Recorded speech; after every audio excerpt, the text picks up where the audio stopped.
Question number 16 का और का क्वेश्चन देख रहे हैं हम। जो क्वेश्चन है अ train travels 360 kilometre eight uniform speed. बात हो रही है ट्रेन की जो कि 360 किलोमीटर इतना डिस्टेंस कवर कर रही है विद यूनिफॉर्म स्पीड। आगे if speed had been 5 kilometre per hour more, अगर स्पीड 5 किलोमीटर पर आवर से ज्यादा है तो it would have taken 1 our less for the same journey, उसको लगने वाला टाइम लेस रहेगा। ऑब्वियसली स्पीड ज्यादा टाइम कम, स्पीड कम टाइम ज्यादा। ओके, तो यहाँ पे दो केस की बात हो रही है। पहले तो वो कुछ स्पीड से ट्रैवल कर रही है तब उसको कुछ टाइम लग रहा है, उसके बाद ट्रेन की स्पीड बढ़ गई है 5 किलोमीटर पर आवर से। ओके, यानी उसमें 5 किलोमीटर पर आवर ऐड हो जाएगा, तो उसके बाद जो टाइम लग रहा है वो पहले के टाइम के कंपैरिजन में 1 आवर से लेस है। और स्पीड दिया नहीं है तो हम कंसीडर करेंगे let speed be x kilometre per hour. जब speed x kilometre per hour था तब का टाइम हम कंसीडर कर लेते हैं t1। आगे क्या हो रहा है, न्यू स्पीड बढ़ रही है क्योंकि स्पीड कितने से इंक्रीज हो रही है 5 से। Okay, so x + 5 is a new speed. नई स्पीड की कितना हो गई x + 5 किलोमीटर पर आवर। पहले के स्पीड को हमने 5 से इंक्रीज कर दिया, 5 से इंक्रीज कर दिया है, तब लगने वाला टाइम हमारा न्यू टाइम रहेगा। नया टाइम हम कंसीडर कर लेते हैं t2। पहले ज्यादा टाइम लग रहा था बट अभी क्योंकि स्पीड बढ़ गई है तो अभी टाइम क्या लगेगा, कम लगेगा।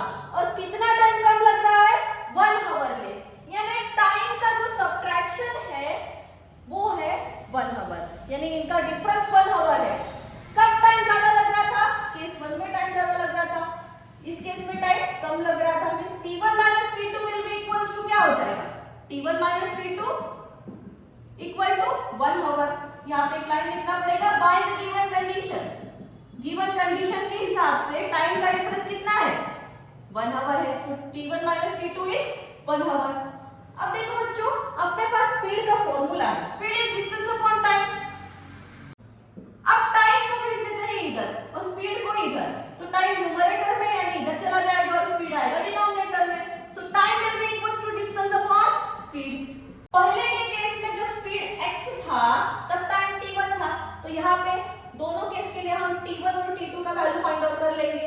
सो t1 will be equals to क्या हो जाएगा, t1 जब टाइम था तब डिस्टेंस, अब डिस्टेंस तो चेंज नहीं होने वाला, दोनों के केस में डिस्टेंस 360 ही रहेगा। ओके, 360 360। स्पीड कितना है पहले के केस में, जब टाइम t1 था तो स्पीड था x kilometre per hour, so 360 upon x आ जाएगा। और t2 का वैल्यू बच्चों, t2 will be equals to again distance same है पर स्पीड कितना है x + 5। जब टाइम t2 था तो स्पीड कितना था x + 5, पुट कर दिया। अब इन दोनों का वैल्यू हम इस इक्वेशन में पुट अप कर देंगे। इसको दे देते हैं equation number 1। Put value of t1 and t2 in equation 1। So equation number 1 will implies t1 की जगह आ जाएगा 360 upon x और माइनस की जगह माइनस, t2 की जगह आ जाएगा 360 upon x + 5 और इनका डिफरेंस कितना है 1।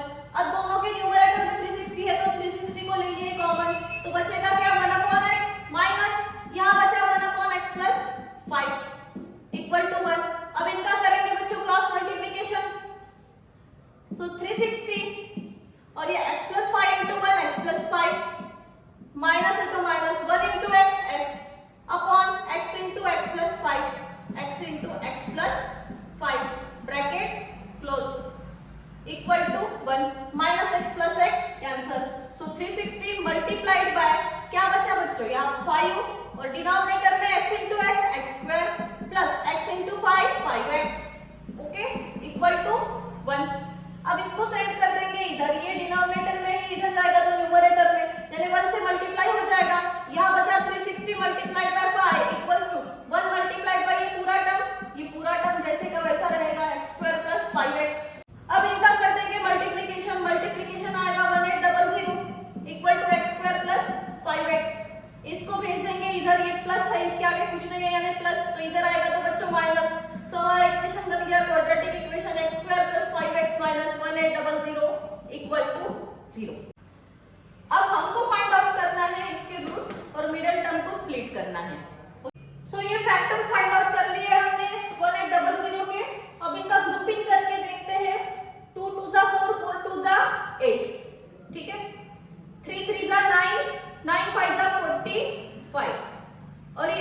5 से मल्टीप्लाई कर देंगे, 8 5 जा 40, वो 40 और 45 में डिफरेंस होता है 5। ओके, तो ये हो जाएंगे हमारे फैक्टर 40 और 45।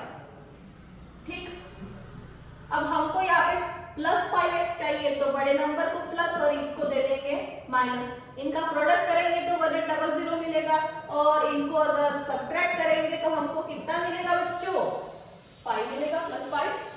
सो 5x की जगह आ जाएगा x² plus 45x minus 40x minus 1800 equals to 0।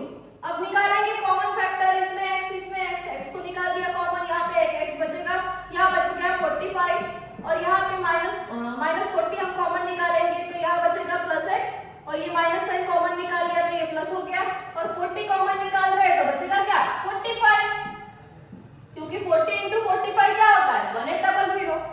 Okay, सो बचेगा 45 will be equals to 0।